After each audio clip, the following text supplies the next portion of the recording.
Assalamualaikum warahmatullahi wabarakatuh. Kenalkan, nama saya Diva Hairani Hafiza dari kelas 7C yang akan mempresentasikan tentang magnet rezeki dari bab 1 sampai bab 2. Untuk pembukaan, jadi dalam buku magnet rezeki ini kita jadi memiliki pandangan bahwa segala sesuatu adalah energi. Manusia adalah energi, handphone juga energi, bahkan rangkuman dan kata-kata yang tersusun pada presentasi kali ini termasuk energi. Yang pertama, di bab 1 ini akan ada dua materi yang dibahas. Yang pertama ada dunia kuantum, dan yang kedua ada mengubah nasib. Di dunia kuantum, yang pertama ada dunia lain di tengah-tengah kita. Pemahaman tentang dunia energi yang ini sangat bermanfaat untuk mengenal magnet rezeki. Realitas dunia lain memang ada di tengah-tengah kita. Dunia lain itu adalah dunia energi atau sering juga disebut dunia kuantum. Selama 100 tahun terakhir, para ilmuwan fokus meneliti lebih dalam dunia energi hingga skala dunia kuantum. Jadi, di realitas kehidupan kita sekarang ada dunia lain di tengah-tengah kita semua, yaitu dunia kuantum atau dunia energi. Ia menghubungkan kita semua dalam dunia itu. Dunia kuantum yang satu dan terhubung. Secara realitas, kita semua berbeda. Setiap manusia juga berbeda-beda. Tapi di dunia kuantum, kita satu dan saling terhubung satu sama lain. Jadi, di dalam dunia kuantum ini, kita saling terhubung. Meskipun di dunia realitasnya mungkin tidak, tapi di dunia kuantum kita saling terhubung satu sama lain dan sama. Jika digambarkan atau diberitahu secara sederhana, dunia kuantum dan dunia realitas itu seperti ini. Oke, dilanjut dengan everything in the universe is energy. Segala sesuatu yang ada di dalam alam semesta adalah energi. Kita telah memahami adanya dunia lain yang terhubung dan di dalam dunia energi atau dunia zaroh. Dan di dunia energi atau dunia zaroh atau dalam materi itu dunia kuantum, ada yang mengendalikan. Secara sederhana, kita sebut saja super energi. Dialah Allah yang maha besar, yang dengan segala kehendaknya semua bisa terjadi. Hanya dengan kekuatan energi-energi itu bisa berubah menjadi kehendaknya. Nah, untuk tabel yang di atas, itu materinya bakal nyambungin gitu buat materi selanjutnya, yaitu mengubah nasib. Jadi nasib itu ditentukan oleh pikiran kita. Pikiran kita yang dipikirkan berulang-ulang akan berubah menjadi sebuah tindakan, dan tindakan yang dilakukan terus-menerus berubah menjadi sebuah kebiasaan.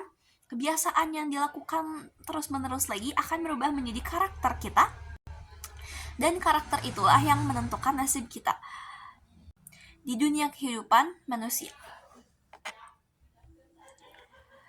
Kita masuk ke materi kedua, yaitu mengubah nasib. Manusia,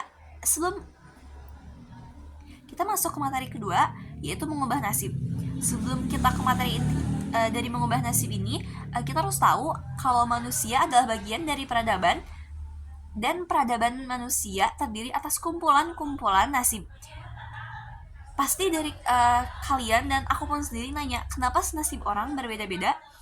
Karena setiap manusia memiliki karakter yang berbeda-beda. Karakter tertentu juga akan mengakibatkan nasib yang tertentu juga. Jadi di magnet rezeki ini, jadi setelah aku baca-baca, kenapa manusia itu memiliki nasib yang berbeda-beda? Karena setiap manusia memiliki karakter berbeda-beda. Jadi dari bagian yang tadi, kalau nasib itu ditentukan dari pikiran yang berubah menjadi perilaku, dari perilaku berubah menjadi kebiasaan, dan dari kebiasaan berubah menjadi karakter. Lalu itulah nasib kita di dunia kehidupan. Nah, ini yang mengubah nasib. Mengubah nasib kita bisa dilakukan dengan tanpa terlebih dahulu mengubah karakter, kebiasaan, atau tindakan. Fokus saja pada dunia kuantum, yaitu pikiran, perasaan, dan spiritual. Ketika kita mampu mengubah ketiga hal tersebut, maka akan terjadi perubahan nasib yang sangat spontan. Jadi, menurut buku magnet rezeki ini, kalau misalkan kita ingin mengubah nasib secara spontan, mengkedepankan dunia kuantum, yaitu pikiran dan perasaan, dan dunia spiritual. Jadi jika kita sudah mengubah ketiga hal tersebut yang dunia kuantum ini, itu akan lebih berpengaruh kepada perubahan nasib kita secara spontan ketimbang mengkedepankan karakter, kebiasaan, atau tindakan.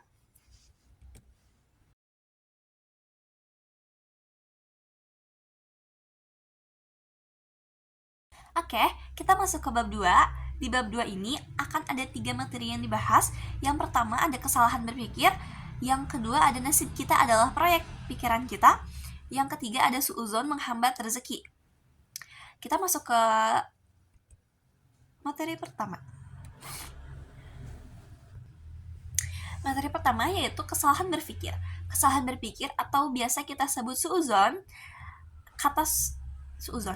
Kata suuzon sudah menjadi bahasa sehari-hari bagi bangsa Indonesia. Kata tersebut berasal dari bahasa Arab yang terdiri dari dua kata, su yang artinya negatif dan zon yang artinya berprasangka. Jadi, jika digabung memiliki arti berprasangka buruk atau negatif thinking. Oke, kita masuk ke materi kedua, yaitu nasib kita adalah proyek pikiran kita. Kita diibaratkan, jika diibaratkan, pikiran kita sama dengan cara kerja proyektor, dan proyektor itu memancarkan cahaya yang berulang-ulang dengan frekuensi yang sama sepanjang listrik proyektor itu masih menyala. Cahaya itulah yang terlihat di layar besar, dan pasti yang ditampilkan oleh cahaya proyektor tersebut sama persis dengan gambar yang ditampilkan di laptop yang sudah tersambung dengan proyektor tersebut. Oke, dari slide sebelumnya itu kan ibarat dari pikiran kita sama dengan proyektor. Nah, dalam grafik di bawah ini terlihat bahwa otak kita menerima 2 juta informasi per detiknya dengan kecepatan yang sangat tinggi. Suara yang ada di sekeliling kita diserap oleh otak yang dengan sangat akurat, dan itu adalah salah satu sistem canggih yang Allah ciptakan untuk kita. Kemudian, setelah diproses di dalam pikiran, otak pun memancarkan 60.000 energi berupa pikiran setiap harinya. Maka, nasib kita sama dengan layar besar yang dipancarkan cahaya dari proyektor atau pikiran. Apa yang di dalam pikiran kita persis yang muncul menjadi nasib kita.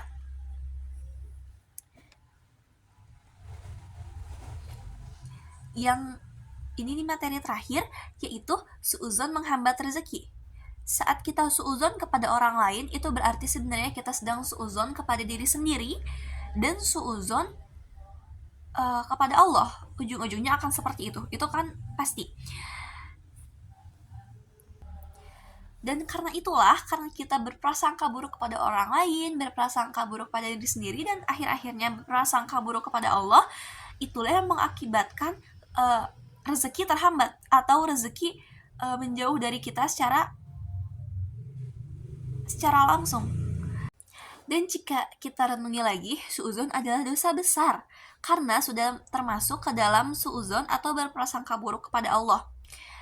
Di dalam Islam, dosa paling besar itu bukan berzina, mencuri, melawan orang tua, dan lain-lain, melainkan suuzon kepada Allah. Karena itu sudah termasuk perbuatan yang musyrik. Dan itulah bahaya suuzon yang diantaranya juga bisa menghambat rezeki kita. Oke, kita udah sampai di ujung presentasi. Maaf bila ada salah perbuatan dan salah kata. Saya Diva Hairani Hafiza, pamit undur diri. Wassalamualaikum warahmatullahi wabarakatuh.